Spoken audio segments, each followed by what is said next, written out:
High বন্ধুরা, দেখতে পাচ্ছ তোমরা এটা লেডিসদের জন্যে। তোমরা যদি তোমরা যদি এরকম নখের মধ্যে এরকম ডিজাইন করতে চাও, তাহলে এই যে আমি বাঘাযতীন বিগ বাজারে এসেছি।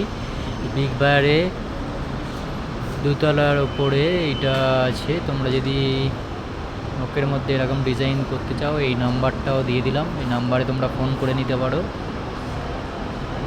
আমি বিগ বাজারে এসেছি, দেখে নাও এখানে লেডিসে করছে। এই যে অনেকেই করে এই নখের জন্য। তোমরা যদি কেউ করতে চাও এখানে চলে আসবে। এই যে এখানে 2 ফ্লোরে বাঘাযতীন বিগ বাজার।